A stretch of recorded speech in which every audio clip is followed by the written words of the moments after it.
L'info du Grand Lille en continu, Adrien Lanois. Bonjour à toutes et à tous, bienvenue sur Grand Lille TV, 7h30 tout pile en ce jeudi 6 octobre. L'actualité du Grand Lille en images en 8 minutes avec d'abord vos prévisions météo. Et rapidement on va passer sur ce radar des pluies inintéressant aujourd'hui, heureusement, car on va profiter du soleil, du ciel bleu presque sans nuages. Cette journée s'annonce belle mais assez fraîche, voire même froide déjà ce matin. Seulement 6 degrés relevés en début de journée tout à l'heure et le vent de nord-est va encore accentuer cette fraîcheur aujourd'hui avec seulement 16 degrés pour les températures cet après-midi. On en reparle bien sûr après ce journal. L'infotrafic également à la une, voyez sur la carte de l'agglomération, mise à jour en direct, en temps réel, les ralentissements habituels bien sûr depuis la Flandre et les WEP jusqu'à l'échangeur d'Anglo vers le périphérique sud, sur l'A1 et l'A23. Attention à cet accident près du carrefour Pasteur et de la gare Lille-Europe vers le périphérique est. Également, rue du Général de Gaulle à la Madeleine. Bref, soyez prudents, soyez patients. Au volant, l'infotrafic revient juste après ce journal et les prévisions météo. La une de l'actualité ce matin, c'est d'abord Martine Aubry en conférence de presse hier à l'hôtel de ville. La maire de Lille était entourée de plusieurs adjoints afin d'aborder les nombreux thèmes de la vie locale. Elle a notamment évoqué l'installation qui se poursuit de caméras de sécurité dans certains quartiers, par exemple Oisem. Elle a aussi parlé du plan de circulation qui devrait faire prochainement l'objet de quelques modifications. Martine Aubry est également revenue sur l'accueil annoncé de 70 réfugiés à Lille. Mais hier, la première édile a aussi beaucoup critiqué la droite et les Républicains au pouvoir au département et dans la région. Elle le reproche surtout d'avoir augmenté la taxe foncière et d'avoir baissé les budgets de la culture. Écoutez, par exemple, Martine Aubry, la maire de Lille, à propos de ces caméras de sécurité dans sa ville au micro d'Idil Gunaï. On avait mis Moulins comme quartier prioritaire et il y a eu des résultats mais spectaculaires en 2 mois. Spectaculaire. Il y avait même des habitants qui allaient à la mairie de quartier pour dire « notre vie est en train de changer ». Puis il y a eu les attentats, donc les CRS ont été appelés à la frontière, puis il y a eu Calais. Et aujourd'hui, ils sont encore à Calais. J'ai l'assurance du ministre de l'Intérieur que ces 2 compagnies de CRS sont affectées à Lille et que nous devons les récupérer. J'ai hâte qu'elles reviennent, car véritablement, aujourd'hui, la police, seule dans une voiture à 4, ne peut pas aller contre ces gens-là. Autre information, aujourd'hui à Douai, tous les maires du Nord se réunissent en congrès, une journée pour échanger quant à leur rôle et leurs moyens aujourd'hui pour diriger une municipalité. L'occasion pour nous de s'intéresser au travail du maire d'une petite commune, ici par exemple à Bachy, au sud-est de Lille, 1600 habitants. Le maire, c'est lui, Philippe Delcourt, depuis 2008. En tant qu'élu local, il doit maintenir l'ordre public et la sécurité de ses habitants. Il est aussi en charge des écoles et s'occupe régulièrement des petits conflits de voisinage. Mais après les inondations du 7 juin dernier, monsieur le maire a eu beaucoup à faire et les travaux de reconstruction ont pris du temps. C'est un véritable travail à temps complet pour ce retraité de 68 ans, rencontré et pour Grand Lille TV par Clotilde Le Guébac. On se connaît très bien à 4-5 maires voisins.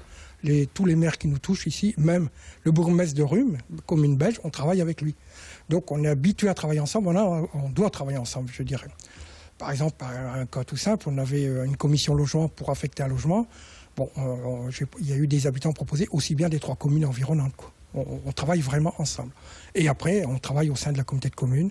Et moi, je suis un ardeur défenseur de travailler en collectif ensemble. Je ne suis pas pour condamner sans savoir. Et j'y participe et je crois que j'y passe pas mal d'heures aussi. Dans ce journal ce matin, en direct, 7h33, revenons également sur cette bonne annonce du géant américain de la distribution Amazon qui prévoit donc de s'implanter à Amiens et de étendre son site de Lovin-Planck. 750 emplois en tout à la clé pour les Nord-Pas-de-Calais, Picardie, les Hauts-de-France. 2 bonnes nouvelles pour l'emploi régional, salué hier par le président du conseil régional, Xavier Bertrand. Il était en direct sur notre plateau pour notamment détailler les forces d'attractivité de notre territoire. Ne nous racontons pas d'histoire, c'est avant tout la localisation géographique. On dit toujours qu'on est au cœur d'une bonne partie de l'Europe, qu'il y a des centaines de millions de consommateurs autour de nous. C'est vrai, c'est ça qui les intéresse. Les voies de communication. Ce qui veut dire également qu'il faut continuer à mettre l'accent sur les voies de communication. Demain, le canal Seine-Nord-Europe, avec ses 10 000 emplois pour les travaux, mais c'est 30 à 40 000 emplois après, avec les plateformes logistiques et de transport. Et puis nos ports. On a des atouts, sauf que derrière, il faut les valoriser. Et le rôle du président de région, c'est aussi d'être un peu un VRP de l'économie, mais ce ne sont pas les politiques qui créent les emplois, ce sont les entrepreneurs. Et d'une certaine façon, c'est le client qui commande, qui décide. C'est là où Amazon décide de s'implanter, qu'on fait le maximum pour qu'il s'implante. En bref, aujourd'hui, les cadres ont rendez-vous à l'Île-Grand-Palais pour le salon APEC avec des rencontres individuelles pour travailler la mise en valeur de leur parcours, de leur CV, préparer les entretiens et estimer leur évolution professionnelle. Entrée gratuite, mais sur inscription tout de même. lille.salon.apec.fr. Justice, le procureur de Nanterre a requis hier la relaxe pour l'ex-prof de philo du lycée Averroès de Lille. L'an dernier, cet enseignant avait évoqué dans la presse des dérives islamistes selon lui au sein de l'établissement. Le lycée l'avait poursuivi en diffamation, mais le parquet a donc estimé qu'il s'agissait d'une simple polémique. La décision du tribunal a été mise en délibéré. Enfin, il y a quelques jours, la ministre de la Santé, Marisol Touraine, a rendu public un plan de lutte contre la maladie de Lyme et les autres maladies transmises par la tique. Cet acarien peut en effet être responsable d'une maladie infectieuse, mais que l'on peut soigner si elle est prise en charge suffisamment tôt. 27 000 personnes par an seraient porteuses de cette bactérie en France. La maladie se développe en fait en 3 phases. Après la piqûre vient une tache rouge sur votre peau, puis elle disparaît. La seconde phase est plus dangereuse car la bactérie vient concerner des organes vitaux comme le cœur ou le cerveau. Le dernier stade, lui, peut intervenir une dizaine d'années après la piqûre et se caractérise par des troubles de la concentration et une fatigue importante. Mais ces 3 stades sont très aléatoires selon les personnes. Il vaut donc mieux consulter un médecin en cas de doute. Explication au micro de Clotilde Le Guévac.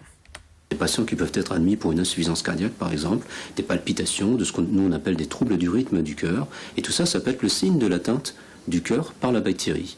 Parce que ce qui se passe, c'est que après, au moment de la tache cutanée, bien de temps en temps, la bactérie va passer dans le sang. Et à partir de là, elle peut aller dans tout un tas de tissus, y compris le cœur. Ça peut aller dans le cerveau, dans la moelle épinière. Et là encore, c'est une autre façon de voir les phases secondaires, où les gens sont admis pour des méningites, des paralysies faciales, parfois des encéphalites, des paralysies des membres. Et tout ça, il faut y penser.